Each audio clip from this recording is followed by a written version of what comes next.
Good afternoon, everybody, and welcome to another Adventures in Truth livecast. My name is Jim Case. I am the host of the show today, and I am so excited that you're here. We have a great show ahead for you. I'm excited to welcome to the show Stacey Aaronson. I'm going to get into a little bit about Stacey here in just a second. We are going to be talking about We Choose Our Parents. And I know this is, and I've heard this can be a very charged topic. And I want to say off of the top that this topic is not in any way, shape, or form about victim blaming. It's not about anything that has to do with about non-responsibility. This whole concept of We Choose Our Parents is to me a very foundational thing. And it's a foundational thing because it can, understanding the relationship, understanding how that we've created this, just opens the doorway for so much more life to happen, for so much more joy to show up, for so much more love to fill the space. And when we understand how this dynamic unfolds, and that's what Stacey and I are going to dive into today, I think you'll find that it's a very empowering thing to consider. And it is something that, while on the face of it, can feel like, what do you mean? How could you say such a thing? That it can help to shift you to a perspective of, I hadn't thought about it that way before. And thinking about that helps spin my energy in a way that I haven't felt in a long time. And maybe I should explore that little spin that's happening in my energy when I think about it. Because what I know about things that are considered truths as I view them. And again, one man's opinion or two people's opinion or viewpoint, but in my life experience, when you encounter those truths in your life, that's what they do. Never will a truth show up in your world that makes your energy fall out the bottom, ever. Because truth is uplifting. Truth is coming from the source of love. So when you grasp those truths and they really resonate, you can feel that little spin start to happen in your field. And when you do, if you follow it, it can help you to monumental amounts of healing and change and growth that you probably never thought existed for you because of how you've perceived that situation and that relationship. So we'll get into that in more detail here shortly. But I wanted to kind of start us off with that.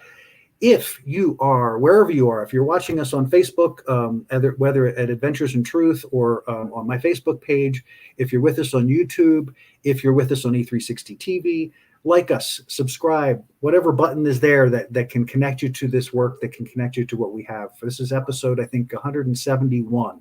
So there's a huge volume of wonderful information and things that you can partake of as a part of the Adventures in Truth family. And I appreciate you being here. I appreciate you participating with us and looking forward to having a great show. So we're going to be back right after this break, and then we'll dive in. We'll be right back.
Oh, I have to put myself on the screen. Me, my buttons.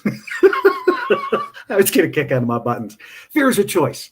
Guys, thank you for those of you who have ordered the book. Thank you for those who have reviewed my book. And I appreciate all of you out there who have ordered and partaken in my book. And I hope that it has created the change in you that it created in me in the process of it, that it helped to stimulate a clarity and an understanding about how powerful our relationship with fear can be. And this book is about changing that relationship. It's about undoing and unfolding the things that have built this sort of fear consciousness. And some of that is stuff that we do to ourselves, and much of it is stuff that we have been entrained into. Again, not coming from a victim mentality, but coming from the understanding of here we've come into this human experience, and this experience has some structure and rules to it that enroll us into a certain consciousness and idea of consciousness. Then as we get older, as we become more consciously aware, we start to take those things on ourselves. And then we build this relationship with fear and create this consciousness of fear that doesn't support us and doesn't allow us to expand our perspective. Because literally, if it's like looking through a monocle, your peripheral is taken out. You can only see where you focus. And so you don't have the capacity in that space to go to that view from 50,000 feet, to go to that perspective place that gives you a much greater picture of your life and your world. And I call that place the opportunity-based experience. So we go from a fear-based consciousness to an opportunity-based experience. And that's what Fear is a Choice book is all about. fearisachoicebook.com, check it out. Head over to the webpage. You can watch some videos, read some testimonials, and the order links are all there. So check it out. I hope you get to do. And if you do, please let me know. I'd love to hear your review, or you can reach out to me on the show, whichever, and let me know what your experience has been with it. And we'll be back right after this.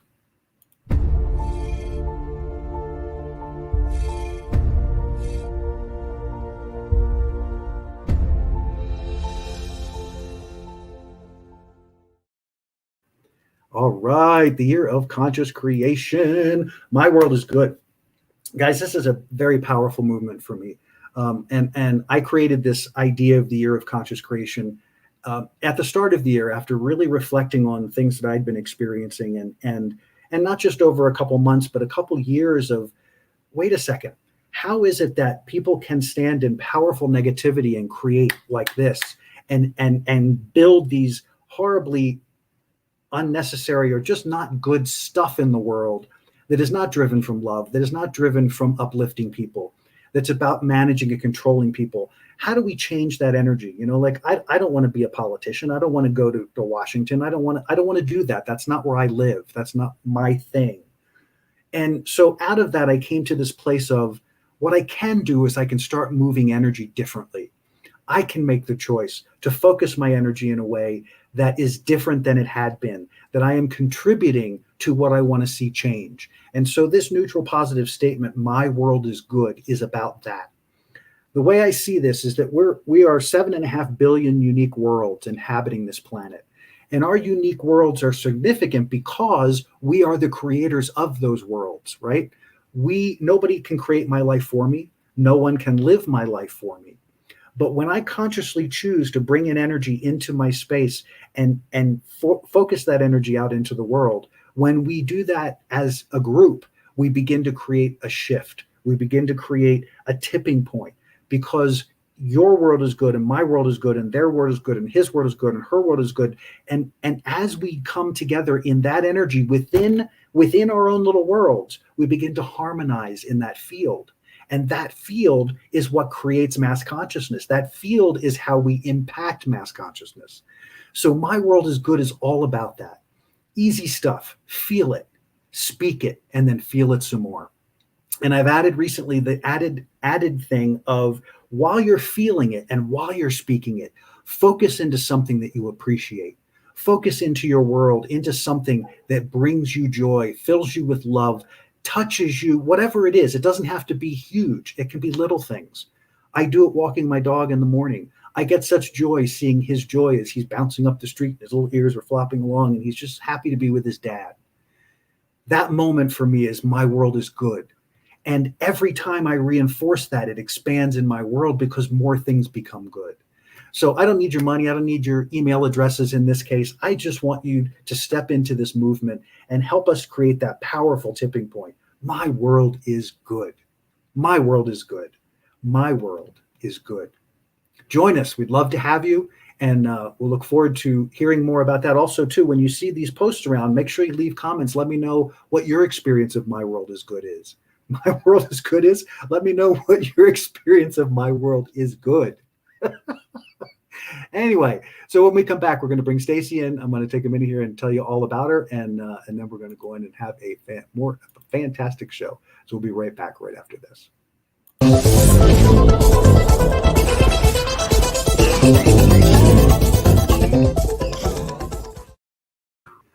All right, we are back. I am going to bring Stacey in while I talk about her because I just think that's fun.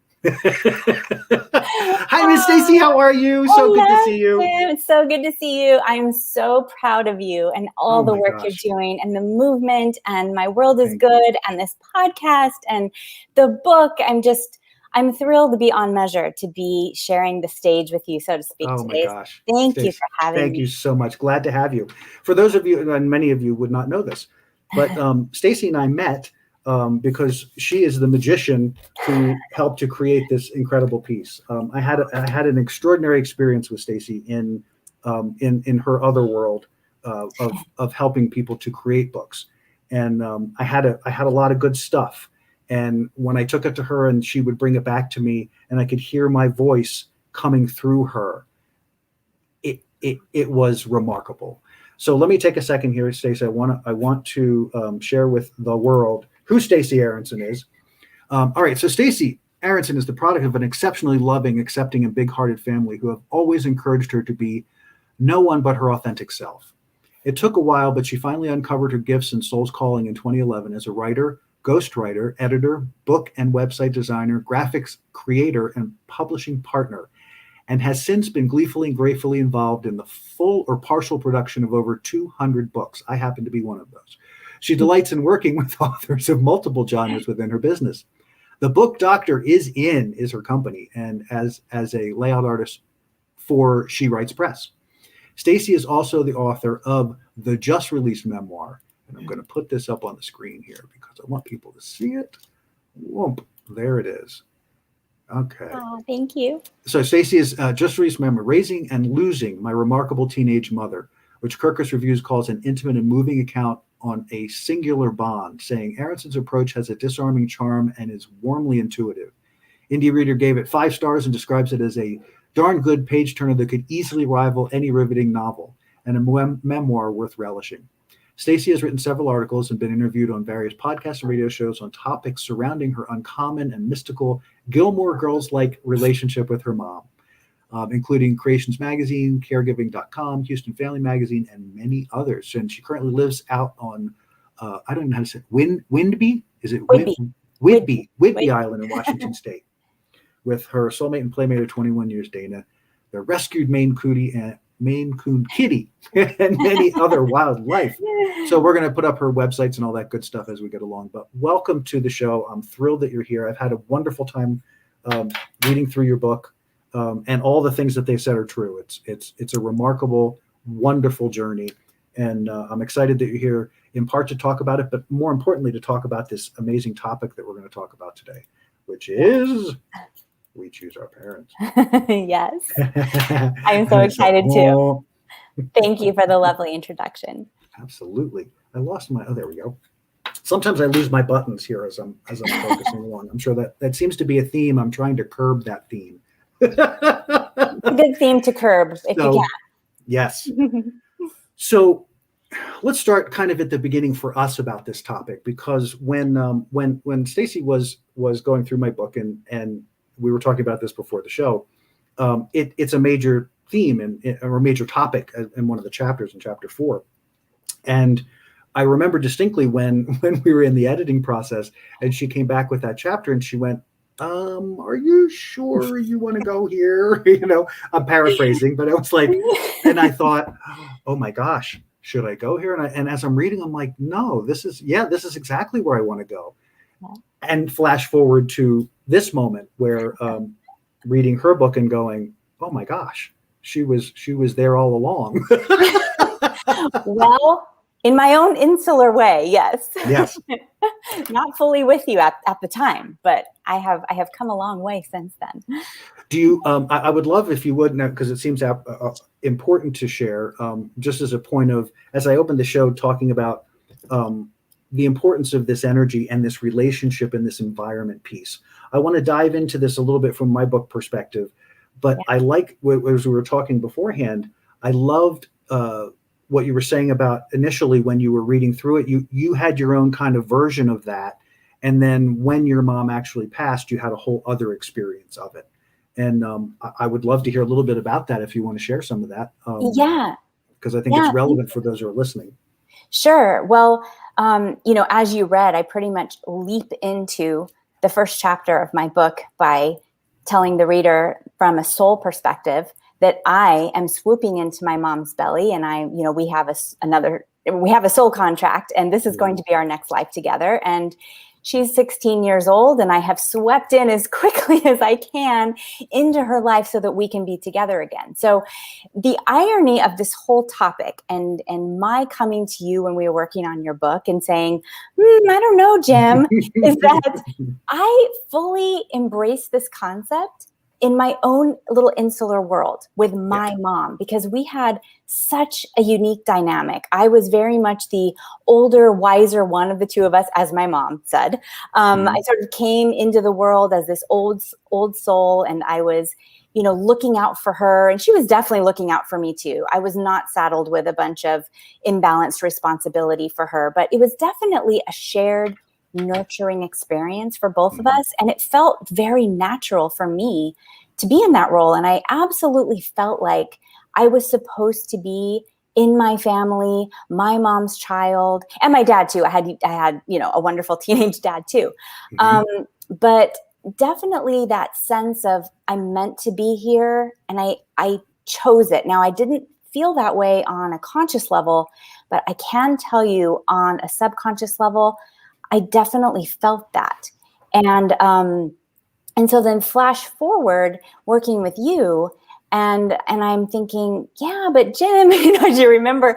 But, okay, I had an interesting upbringing. I loved it. I had, a very atypical family, but certainly had its own brand of ideal for me. And I always loved it. But what about these kids who are born into an abusive family or a war-torn country, or, these other kinds of situations that just feel so harsh? It's like, who would ever choose that? And you came back to tell me, well, this is all about what the soul needs for its own expansion. And it was still, I was there, I was with you, but I still wasn't fully getting it until I got to the place where my mom crossed over. And I'm actually going to maybe hold it there, because I want to talk a little bit more about that as a more complete story a little bit later. But that's kind of at least to anchor the audience in where I came from in terms of my thought process. Yes. And then working with you and you broadening it. And it's perfect, because we're going to take a break. We're going to do a little meditation process. Perfect. And this is a perfect time to do that. And before we do that, I want to highlight Deb Rock-Evans is live with us in New Zealand, and Deb has been a guest on the show. Her and her husband have I think it's still rocked the boat, but if it's not, she'll tell me. But they took their lives and changed everything and actually bought a boat and live on the boat and have created this lifestyle for themselves. It's extraordinary. And they're wonderful, wonderful people. And I've loved having them on the show. And hi, Deb. Great to see you. Thanks for being here. Hi, Deb. Thank you for being here. All right. So we're going to take our next break here. Stacey, I'm going to put you in the green room for a minute. We're going to take a moment to focus. This is a part of the show for me that this is the putting my money where my mouth is kind of deal. I like to get the show started and get the energy generated and start to pique our interest and then harness that energy so that the idea where I live, the idea where two or more are gathered, that we expand the energy together, and that through this we can have a powerful conversation that will touch and reach as many people as possible, because we're all contributing to that conversation. So let's take a moment to settle in where you are. Excuse me. We're going to be breathing in through the nose and out through the mouth. And I want you to focus yourself into that breath in through the nose and out through the mouth. And as you're focusing into that breath, I want you to bring your awareness right into the center of your chest, into the heart space. I want you to be in the heart space as you're breathing and be aware of your breath. Be aware of how you breathe. Breath is a foundational experience in the human experience, because without it, we don't stay alive. But even beyond that, the thing about breath that is so powerful is that as you understand how to manage breath, so you learn how to manage your energy, because it's all tied together. And so as you're breathing in through the nose and out through the mouth, focus deeply into the heart and just let your body begin to relax in the space that you're in as you're breathing in through the nose and out through the mouth. And as you continue that breath process, go deeper and deeper into the center of your heart. And as you settle into that space, become aware of your field. Your field is your energy. I call it your field. It's the part of you that is not the physical part. It's the energetic part that expands way beyond the physical body. I want you to tap into that magnificence. I want you to tap into it. Don't be concerned about how you see it or feel it or experience it. Everyone has a different way of experiencing things. So allow your body to inform you. Allow your consciousness to inform you as you're breathing in through the nose and out through the mouth. And become aware of the enormity of the field that is around you. And that field is sourced from your heart. It's centered in the space, that spark of the divine that animates all of us. It is this radiant light that you carry everywhere you go. And it is only through our thought process and our unconscious thought process that we begin to dim down. Remember, we talked earlier in the fears of choice. When we focus into fear, we dumb down our energy. We dumb down that shine. And this is how you begin to change that. When you consciously breathe, breath is prana. Breath is life force. Breath is chi. Breath is the energy of life. So learning to work with breath and working with breath on a regular basis can radically alter so much in your world, because you begin to tap into those energies. You begin to understand how we operate as energy. And in this topic today about choosing our parents, that is critical to understand, that this is about energy. This is about the energy that the energy that creates alignment, the energy that creates worlds, the energy of creation. And so as you're breathing in through the nose and out through the mouth, we're going to focus that breath, and we're going to inhale to a count of 4. We're going to hold in fullness at the top, and then we're going to purge all of that air and energy out through the mouth to a count of 6, so that we get to the deepest part of the lungs and purging that old air and energy to prepare for the next moment, which is to be in emptiness. And then in the emptiness, we engage, and then we choose to take the next breath. And in that breath, we fill again. So we're going to go through that cycle together, and finishing the breath cycle that you're in as you're breathing in through the nose and out through the mouth. We begin our focus now as we inhale, 2, 3, 4, and we're feeling full and relaxed as the shoulders and neck are relaxed. And then we purge from the mouth, 2, 3, 4, 5, 6. Beautiful. Now rest in that void space. Rest in the emptiness, preparing for the next breath. Choosing to engage as you inhale, 2, 3, 4. Feel how full you feel. Feel how rich you feel in that fullness. And then surrender it all in the moment. Exhale, 2, 3, 4, 5, 6. And now we're resting in the emptiness, in the void, in a space of anticipation, in a space of allowing. As you engage the lungs and inhale, 2, 3, 4, and feeling full and amazing, all that energy circling through every cell in your body, and then consciously choosing to purge it right now. 2, 3, 4, 5, 6. And as you reach the bottom, just rest in the emptiness for a moment. Relax the body.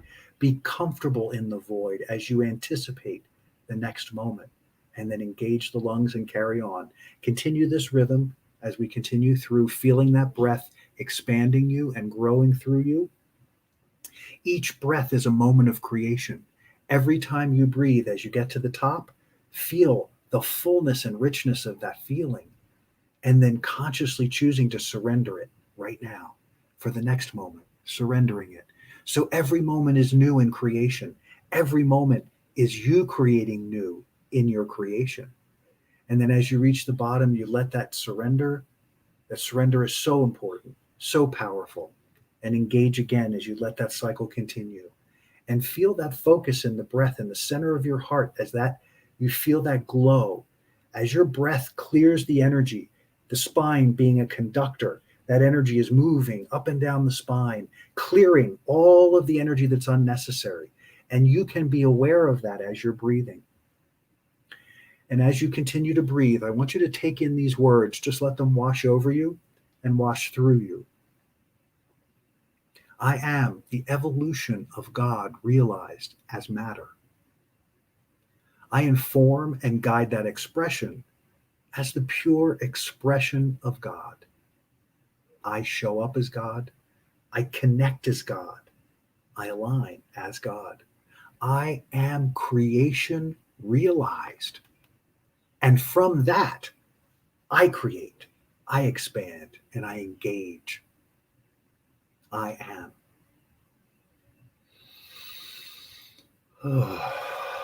And feel the breath that consumes you with that reality, with that truth. And ever so gently bring your awareness back to the space. Don't rush it. Just let the cycle of breath finish.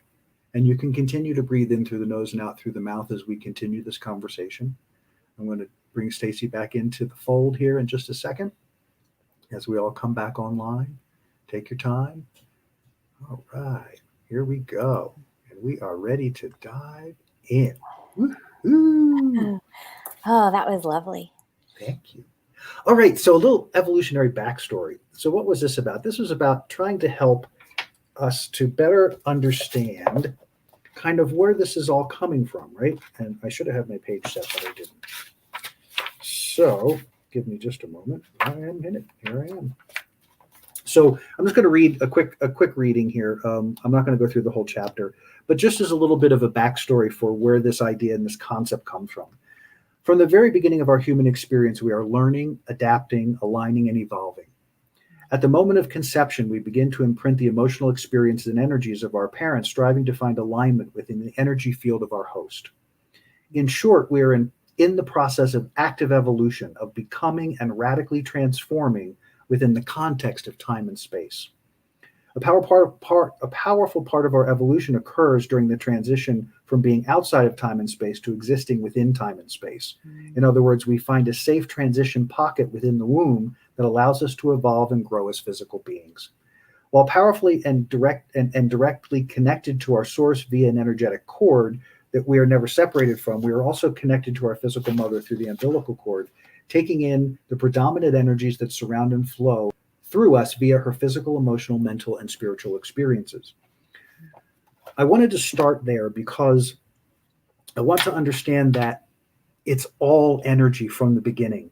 So I'm not necessarily consciously aware of all the choices that I may have made before I came here. And interestingly enough, Stacey, my mom was 16 when she had me, and my dad was had just turned 18 when they had me. So I'm of the same soul family, as it were, Yes. Coming back in with a young parent and going through that whole thing. Yeah. But recognizing that I don't come to this lightly, and nor does Stacey. I don't come to this as, isn't this a lovely concept that we choose our parents? This comes from a place of understanding that my whole entire life experience, I kind of had this sense that this environment that I chose constantly pushed me to look at myself differently, to find myself. Coming out when I was a sophomore and freshman or a sophomore in high school, having to live through that experience, standing outside of my parents' house at 1:30 in the morning after having snuck out of the house and making the conscious choice to know that I could no longer stay in that environment. And there was nothing wrong with my environment. It was here that something needed to shift. And so the whole point of this is understanding our evolution we come into this experience, an energetic being coming into a physical experience, and then we're imprinted by that experience, so that when we go from that transition of non-physical to physical, we have somewhere to start from. And so choosing the parents is about creating an environment that is going to best support our evolution and growth for this time frame that we've come onto this planet, because it's a limited scope experience, right? It is within the context of one lifetime. Now, how many times we do that and how often we do that and how parallel we do that, that kind of goes way beyond my brain's ability to compute at this particular moment. But yes. but I feel it. I get it. I mean, having lived through this and at 56 years of my life and all of the things that I've encountered, and as I read Stacey's book and seeing all of the same parallels of powerful insight, that you go, wow, these people, while they may not be perfect, they were perfect for me.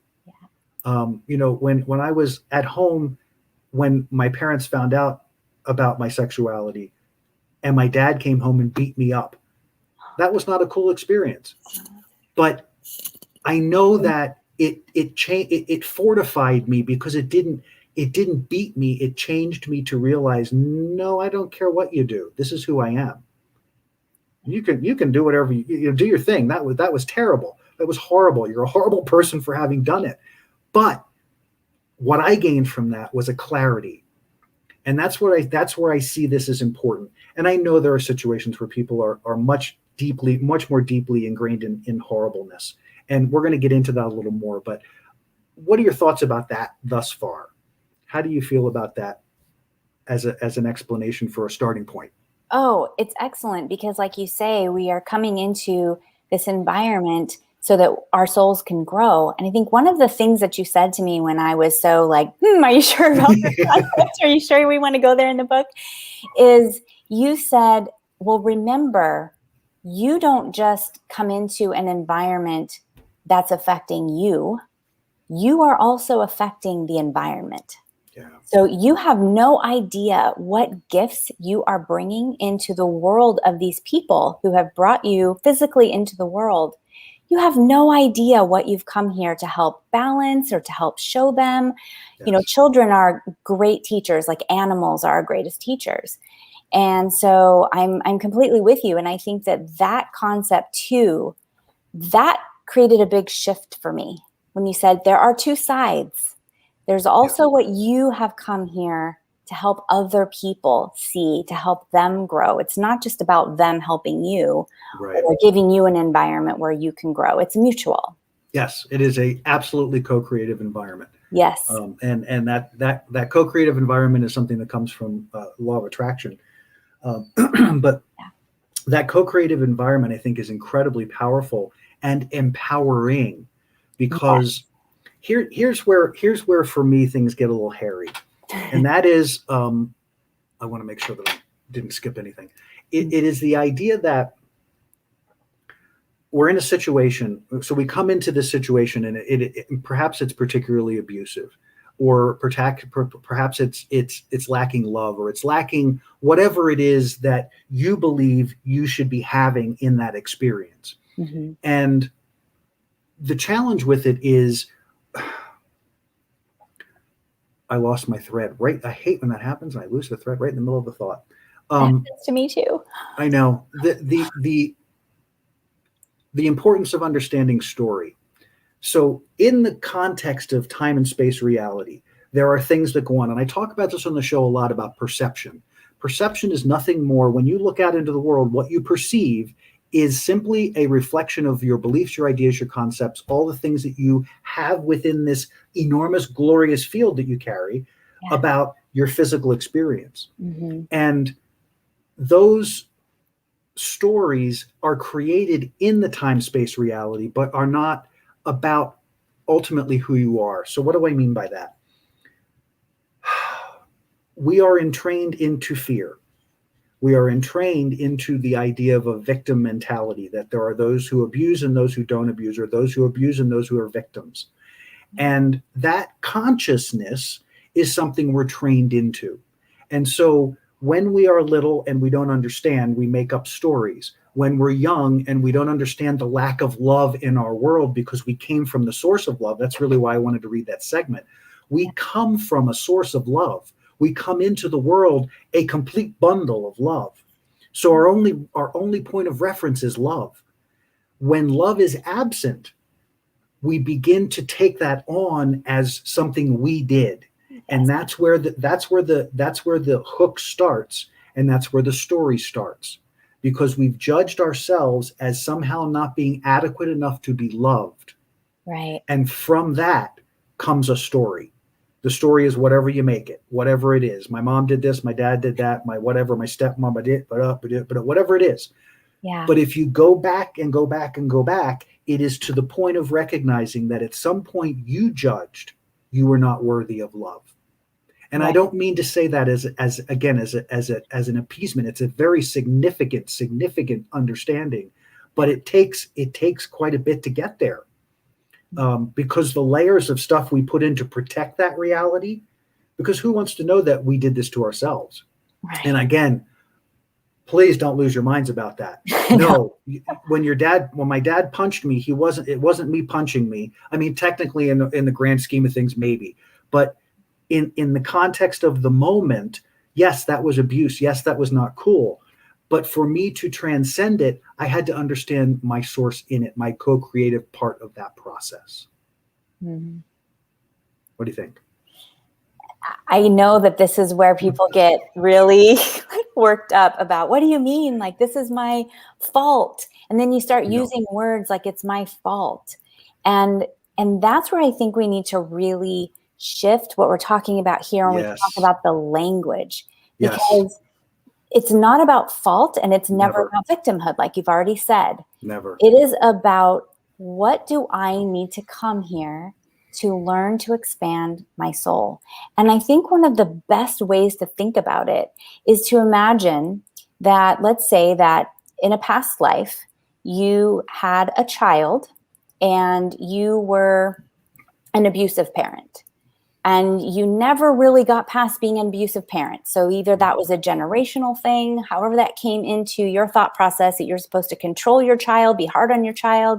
You're not supposed to show emotion. You're not supposed to be affectionate. So you raise this child this way. And then you probably don't have the best relationship. And eventually you die, you go into the space of your life review. You are shown by your higher guides. This is like a whole other show, I know, but you're shown by your higher guides what that lifetime did to other people. So, there's a lot of evidence through near-death experience and accounts of lives between lives that are quite credible, that talk about this space where we are sort of shown from the other person's perspective what we have wrought, so to speak. What did we create in this other person? What were the feelings? So you may suddenly, in a soul space, you've passed on, you're on the other side, and you are feeling and seeing what your actions as an abusive parent did to your child. And so that's not going to be a good feeling. And so what happens? You have a choice. This is always about choice, just like fear is a choice. Your next life is a choice about, do you want to go back and be a parent again and try to do it much better and much differently? Or do you think maybe you need to be a child who suffers from an abusive parent, so you get it, you get the empathy side of it? Yeah. And a person in a soul space may say, yeah, I've been an abusive parent lifetime after lifetime, and I'm not getting it right. I think maybe the next time I'm going to have to be the abused kid. I think that's the only way I'm going to get it. Now, like we talk about in the book, this does not excuse abuse. This does not absolve somebody and say, oh, well, yeah, you were meant to be abusive and horrible. But what it does mean is that this is a soul choice about, how can I evolve and how can I expand? And sometimes it means putting ourselves in a situation that from the outside looks reprehensible. Why would anybody choose that? And I was in that space. I was with you, like, please, Jim, help me understand this. And I still wasn't fully there, even when we did the book. It took my mom crossing over and some other things to happen, which I'll share a little bit later, for me to fully grasp it. But I think that is where the understanding can really come in for somebody, is to understand you were not sent here to be an abused child as a punishment. This whole reward punishment paradigm it's antiquated, it's ineffective, it's not true. So there is no source who is punishing you by giving you this horrible parent. That's not the way it works. And so as soon as we step away from that kind of belief system and we understand, oh, nobody forced me to choose this life. I chose it. I said, here's what I need to learn. Here's how I need to grow. Here's what my past lifetimes have been like. Here's what I haven't quite grasped. I think this is what I need. And you choose that. And you may or may not figure out the empathy in this lifetime. Maybe that was the goal, but once we come here, of course, we have total amnesia of this soul plan, these contracts, and these ideas that we want to supersede while we're here. Yep. And so maybe we don't, really come out of that empathetic. We come out as an abused child, as bitter and angry. Mm-hmm. And I think this is why you can look around at the world and say, well, why are some abused kids so bitter and angry and some are so compassionate and empathetic? And they end up going into social work, or they end up being the most wonderful parents. Why is that? Well, I think it's just because some people on a soul level, they finally get it. Yeah. And sometimes people are going to need more lifetimes before they get it. Yeah, and that's a good point, and one that I want to drill into a little bit with what I'm calling the empowered difference. So we all know, and science has shown this repeatedly, abusers abuse and it gets passed from generation to generation. And how many times in our world, I know in my lifetime, how many times I've heard people that I grew up with, or even adults now, who are having their first kids or getting their family. And one of the first things they say is, I will not do it the way my parents did it. I will not be my mother. I will not be my father. I will not be this. I will not be that. This is really significant because what we have every time we step onto this stage, in my purview, I think to Stacey's point, I think there's a lot we don't know. I think there's a ton we don't remember. Mm-hmm. But the more we tap into the depth of our consciousness, the more that comes online. And it doesn't come online, to me anyway. It doesn't come online like all of a sudden the book opens and you go, oh, wow, really? That's what this is all about? It's part of the evolution that keeps you moving forward because we're constantly evolving. But the generational piece, and we're going to talk about this a little more later, but the thing that's so significant about that is that when you show up, you are now the torchbearer of that soul lineage, because you chose to come into that environment. The DNA that you bring into the world, the DNA to me is everything you have been, everything you will be, and everything you are. So all of the history, all of the lifetimes, all of the stuff that you've encountered is in your DNA. And when you choose this lifetime with this environment and these parents, you are stepping into a place to say, I can affect something here. I can bring my energy to this, as you were saying earlier. I can bring my energy to this environment and it will create changes and all of us will evolve together. And I will be the leading edge of this new energy that will not carry forward the legacy of the old energy of abuse. We're talking specifically about abuse. Yeah. I will not carry that legacy forward. And that's the strength and fortitude that you brought with you, because ultimately I believe that the universe is always supporting me, always. And as I've gotten older, what I come to find out is there is absolutely not one tidbit of any experience that I had that was ever about anything other than enlightenment, clarity, forward motion, and evolution. And that if I had an experience different than that, it's because I chose to cut myself off from that experience of the universe is supporting me and loving me. And I am here to do this. Nobody said it wasn't going to be easy, and nobody said there wasn't going to be pain. You're in the human experience. Right. That's all part of the human experience. But our ability to change that is what's so powerful. And I apologize because we're having such a great conversation. I need to take a break. That's okay. And when we come back from the break, Stacey's going to take this floor for a minute with us here, or actually a few minutes. And I'm excited about that as well. So we're going to take a quick break and we'll be right back after this. Okay. If I can find my buttons again. I'm on the wrong screen. What am I doing? There we go. All right. We'll see you guys in just a sec.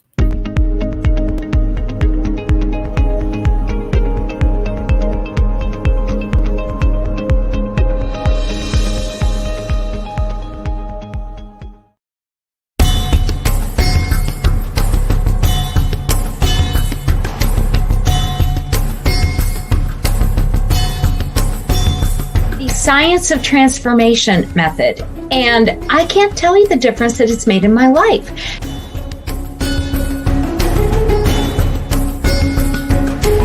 This program is all about you coming into the greatest form of you.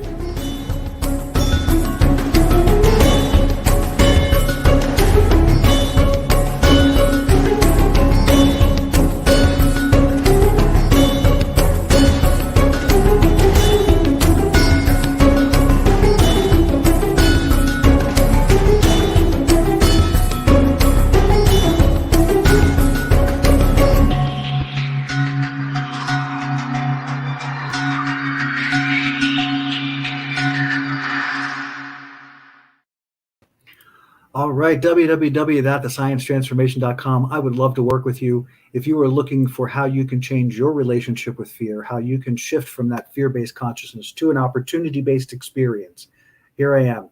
Give me a shout. Send me an email. I'd love to do a free consultation with you to talk about where you're at and what's going on, and to see if we align in how we move forward with this.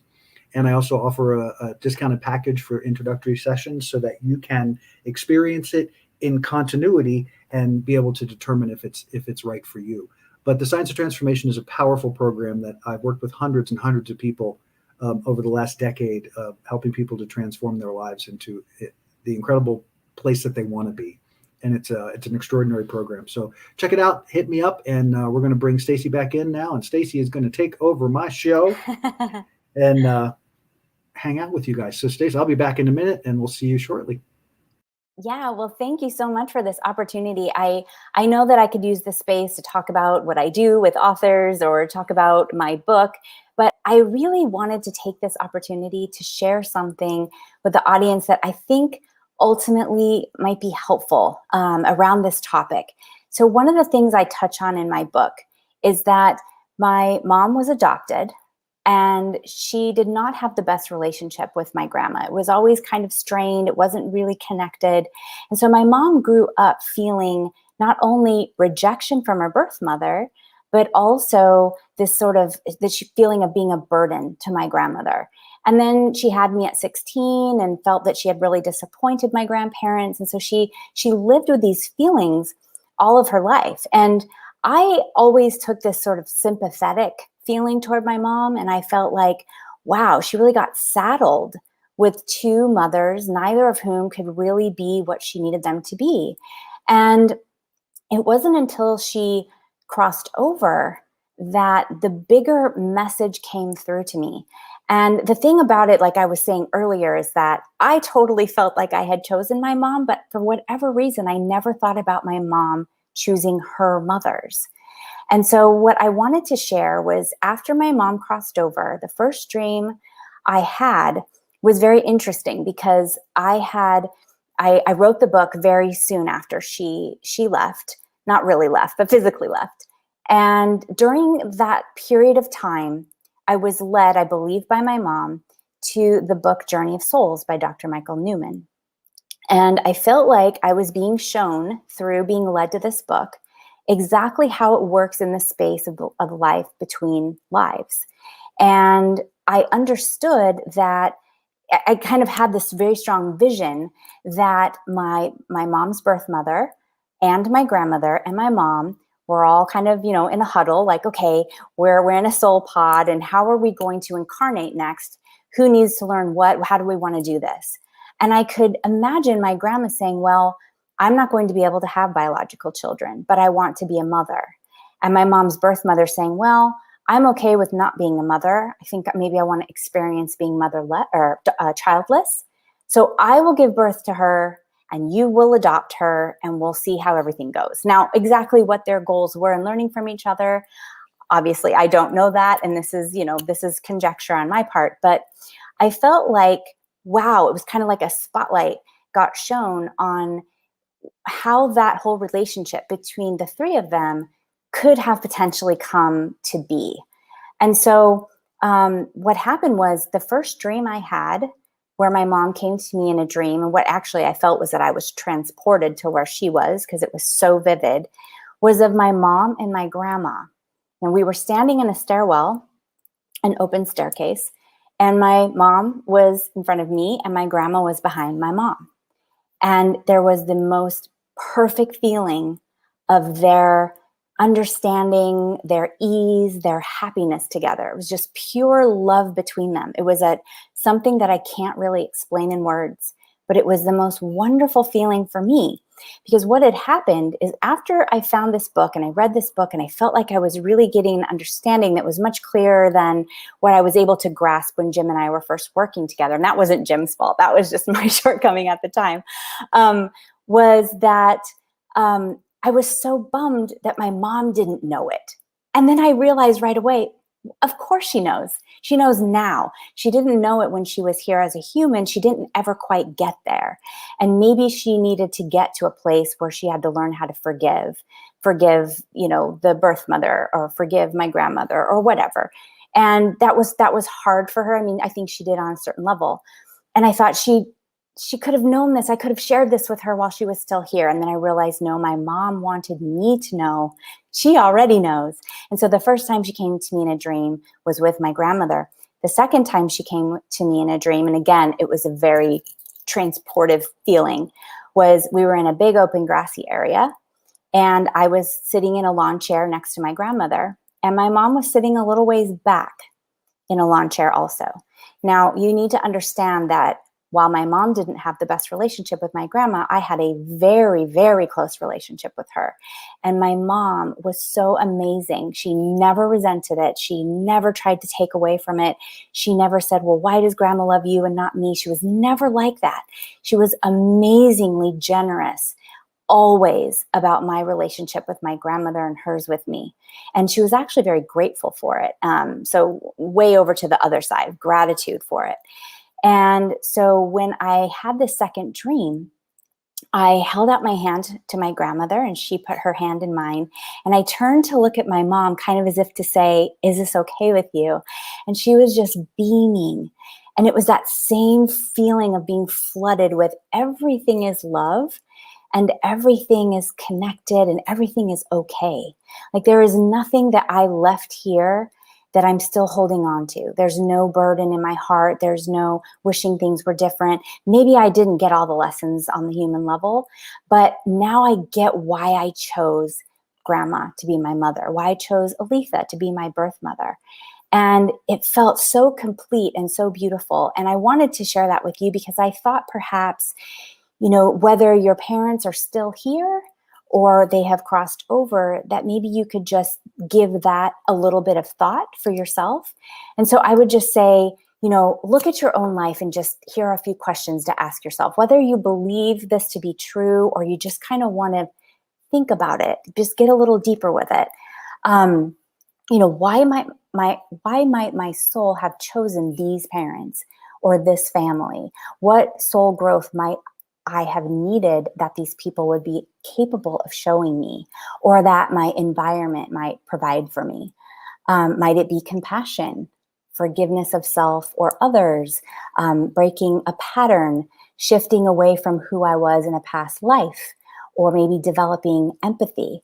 And then if you're a parent, you could take it even further and say, why would my child have chosen me? I mean, that is just, to me, that is so huge. I don't have children, but so huge to think about your life and as a parent in terms of, wow, why would my child choose me? I mean, that to me just takes your parent-child relationship to a whole new level. So that's what I wanted to take my time to share because I was hopeful that it might be profound and maybe inspiring or moving to somebody listening to this show.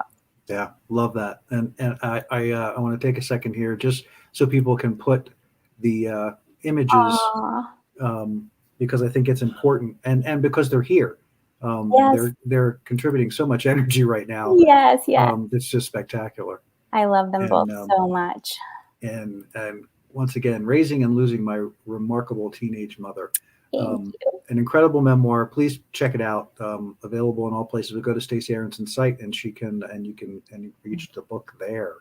Thank you. Absolutely, it's a beautiful story, and I love how it kind of ties it all together for us today. Because, sorry, finding my buttons again.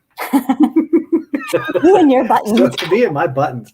So, healing now and for generations to come. We did talk about this a little bit, but I think it's so significant in the way that you shared your story, that your dreams, I love your dreams. I tend to be more, I tend to get things, but they're more kind of downloady. I don't tend to do them in dreams. Yeah. I kind of do waking dream, I guess, is more where mine is. But I love the visceralness and the detail of how you understand what's happening there. And I think it's very, very important, because by being open to the experience, you allow experience to happen. Yes. Yes. So it isn't that Stacey manufactured something because of her grief. No. She allowed herself to be available to where they are now, not where she thinks they are, not where she wants them to be, but where they are, so that you can interact. And this is something I've talked about on the show before, the importance of that surrender. Because these people, yes, we are connected energetically, deeply, deeply, powerfully connected over many lifetimes, over many experiences. And so when we have this opportunity to come together to create massive change, they're all in. Yeah. They're all in. They want the freedom from all of that as well. And they may not have been able to do it on their own. So now they're supporting us to do that job. And the relationship, the piece about the parent looking and saying, wow, why would this amazing child choose me? Because you are perfect for the moment, because you are perfect for the experience that you are all about to have.